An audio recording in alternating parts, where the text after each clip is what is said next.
سیدنا بلال حبشی رضی اللہ تعالیٰ عنہ سے پوچھا گیا تھا، اے بلال اسلام کی کون سی چیز نے تمہیں متاثر کیا، آخر تم کیوں اسلام لائے؟ تو بلال حبشی رضی اللہ تعالیٰ عنہ فرماتے ہیں کہ میں ایک غلام تھا،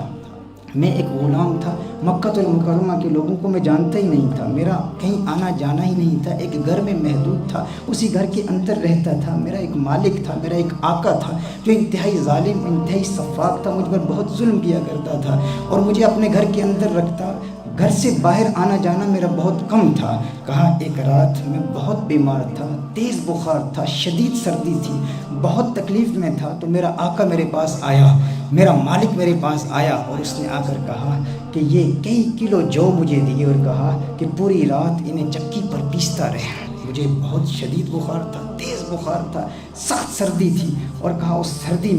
میں نے اس سے تو حامی بھر لی کہ ٹھیک ہے میں یہ کام کروں گا، کیونکہ وہ میرا مالک تھا، میں اس کا غلام تھا، لیکن اسے میری تکلیف کا احساس نہیں تھا، وہ میری تکلیف کو محسوس نہیں کر پا رہا تھا، وہ ظالم تھا، سفاک تھا۔ اس نے کہا ساری رات چکی پیستے رہو، تو میں نے حامی تو بھر لی، لیکن مجھے اس قدر تکلیف تھی۔ جب وہ وہاں سے گیا تو میں نے دودھ کا ایک پیالہ تھا، میں نے دودھ پیا، دوا لی، کمبل لپیٹ کے میں لیٹ گیا۔ کہا جب میں لیٹ گیا تو میری آنکھ لگ گئی، میں سو گیا۔ تو رات کے وقت وہ آتا ہے اور اس کمبل کو کھینچتا ہے اور بڑے تلخ لہجے میں مجھے کہتا ہے میں نے تجھے ایک ذمہ داری دی تھی، تو میرا غلام ہے، تو میرا نوکر ہے، تیرا کام ہے کہ تو حکم کی تعمیل کر، میں نے جو حکم دیا ہے تو اس پر عمل کر۔ اب تیرے لیے سزا یہ ہے کہ پوری رات تو چکی پیستا رہے گا، لیکن اب چکی پیسنے کے لیے ایک اور شرط بھی ہے، ہر چند کہ تجھے تیز بخار ہے، شدید سردی ہے، لیکن اب کھلے میدان میں تجھے چکی پیسنا ہوگی اور قمیص اتار کر چکی پیسنا ہوگی۔ کہا مجھے صحن میں، کھلے میدان میں، اوپر چھت بھی نہیں ہے، مجھے بٹھا دیا اور کہا تو چکی پیستا رہے اور پھر قمیص بھی اتار دیا۔ اب تصور کر سکتے ہیں کہ ایک انسان کو شدید بخار ہو، تیز بخار ہو، سخت سردی ہو، قمیص بھی اتار دی جائے اور کھلے میدان میں کہا جائے کہ پوری رات تو چکی پیستا رہے۔ بلال حبشی رضی اللہ تعالیٰ عنہ فرماتے ہیں میں چکی پیس رہا تھا، ساتھ ساتھ میری آنکھوں سے اشکوں کی برسات جاری تھی، میں رو رہا تھا، میرے کراہنے کی آواز، میرے رونے کی آواز گھر سے کچھ باہر چلی گئی، لیکن اس وقت کیا ہوا، کمال ہوا، آمنہ کے لال کا گزر میرے گھر کے سامنے سے ہوتا ہے،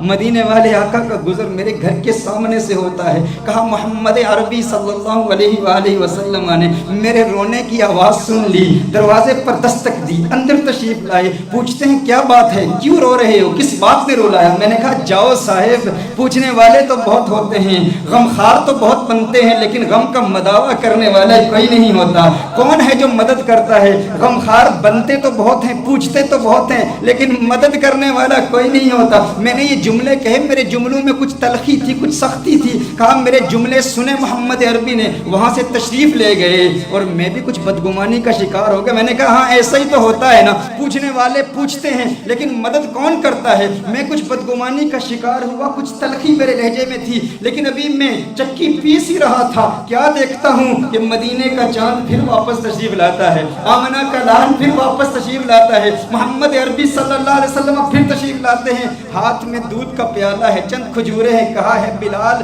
یہ دودھ پی لو، کھجوریں کھا لو، کمبل لپیٹ کر مجھے بٹھا دیا، کہا ہے بلال تم بیٹھ جاؤ اور دیکھو میں کیا کرتا ہوں۔ کہا میں بیٹھ جاؤں؟ کیا آپ جانتے نہیں ہیں وہ بڑا سفاک ہے، بڑا ظالم ہے، بہت مارتا ہے، بہت سزائیں دیتا ہے، وہ تو مارے گا، سزائیں دے گا، ظلم کرے گا، ظالم ہے میرا آقا، میں تو چکی پیسنے پر معمور کیا گیا ہوں، پوری رات مجھے جاگنا ہے، چکی پیسنا ہے، یہ کام کون کرے گا؟ آمنہ کے لال نے کہا ہے بلال حبشی گھبرانے کی ضرورت نہیں، آج پوری رات تیرے لیے محمد عربی خود چکی پیستا رہے گا۔ کہا میں دیکھ رہا تھا یہ منظر، پوری رات آمنہ کا لال محمد عربی صلی اللہ علیہ وسلم مجھ بلال کے لیے، مجھ غلام کے لیے چکی پیستے رہے۔ جب سحری کا وقت ہوا سارا سامان مجھے دیا، وہاں سے چل دیے، یہ ایک رات کا واقعہ نہیں، کہا دوسری رات پھر تشریف لائے، احساس اس قدر تھا، میں آمنہ کے لال کو دیکھ رہا تھا، آئے دودھ کا پیالہ دیا، پھر کھجوریں دی، پھر کمبل میں مجھے کہا لیٹ جاؤ، میں لیٹ گیا، لیکن چپکے چپکے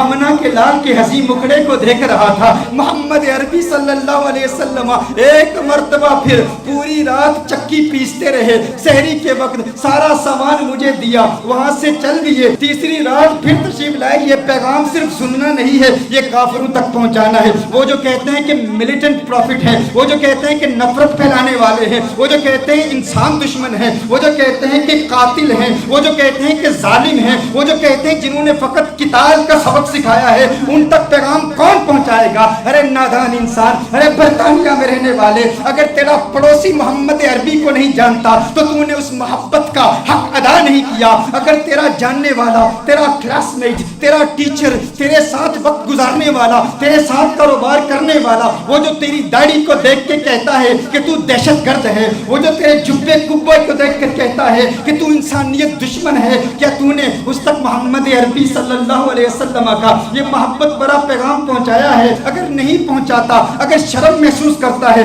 ہچکچاہٹ محسوس کرتا ہے، غافل ہو جاتا ہے، سفر پہ ہے، تیرے ساتھ کوئی غیر مسلم ہے، تیرا کام ہے کہ تو اس تک بلال حبشی کی یہ واقعات پہنچا، تو اس تک پہنچا وہ واقعات کہ جس میں میرے آقا صلی اللہ علیہ وسلم کی وہ خوبصورت تعلیمات، وہ رحمت بھری تعلیمات، وہ محبت بھری تعلیمات، وہ پیار بھری تعلیمات اس کے دل میں جاگزی ہو جائیں۔ تو نے کیوں نہیں پہنچایا؟ تجھے اپنا پیسہ چاہیے، تجھے اپنی دولت چاہیے، تجھے اپنی عزت چاہیے، تجھے اپنی شہرت چاہیے، تو پاکستان سے ہجرت کر کے آیا، تو ہندوستان سے ہجرت کر کے آیا، تو اپنی اولاد کو بھول گیا، اپنی ترجیحات کو بھول گیا، اپنی تعلیمات کو بھول گیا۔ تو نے کہا میں نے تو دولت کمانی ہے، میں نے تو پیسہ کمانا ہے، لوگ حضور کے خلاف بولتے ہیں تو بولتے رہ جائیں، مجھے کیا پرواہ، مجھے تو پرواہ ہے اس دنیا کی، اس مال کی، اس دولت کی، اس عزت کی، اس عظمت کی، اس شہرت کی۔ ارے نادان انسان، اس وقت کو یاد کر جب قیامت کے روز محمد عربی صلی اللہ علیہ وسلم کے سامنے تجھے پیش کیا جائے گا، تجھ سے پوچھا نہیں جائے گا۔ لوگ اس آقا کو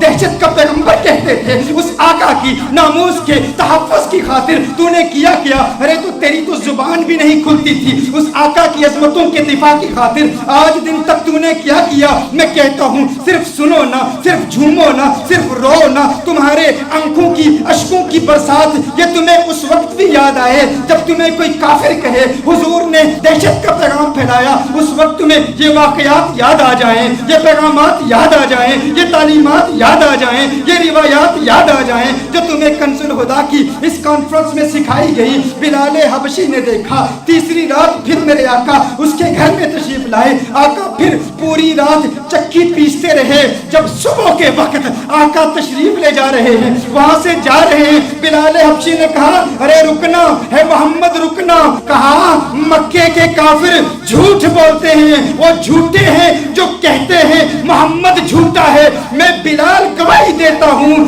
ارے جس آقا کو ایک غلام کے بخار کا احساس ہے وہ جھوٹا نہیں ہو سکتا، وہ سچا نبی ہے، وہ پیغمبر امن ہے، وہ پیغمبر رحمت ہے۔ میں کہتا ہوں آقا کے اس پیار بھرے پیغام کو پوری دنیا تک پھیلاتے رہو، پہنچاتے رہو، لوگوں کو بتاتے رہو۔ ارے جس کافر کو تم سمجھتے ہو وہ اسلام کا دشمن ہے، انہی پیغامات کو سیکھ کر آقا کا دیوانہ ہو جائے گا، آقا کا عاشق ہو جائے گا، آقا کے لیے جان قربان کرنے کے لیے تیار ہو جائے گا۔ پھر اسے بھی مدینے کی گلیاں اچھی لگیں گی، پھر اسے بھی طیبہ کی گلیاں اچھی لگیں گی۔ کیا نہیں دیکھتے یہاں وہ نوجوان بھی آتے ہیں جو کل غیر مسلم تھے، جو کل اسلام دشمن تھے، لیکن آج ہندوستان میں گزشتہ چند دنوں پہلے 5 غیر مسلموں نے اسلام قبول کیا۔ پہلے تو انہیں کفر کی گلیاں اچھی لگتی تھی، آج وہ بھی کہتے ہیں پھر کے گلی گلی تباہ، ٹھوکریں سب کی کھائے کیوں، دل کو جو عقل دے خدا تیری گلی سے جائے کیوں، رخصت قافلہ کا شور غش سے ہمیں اٹھائے کیوں، سوتے ہیں ان کے سائے میں کوئی ہمیں جگائے کیوں۔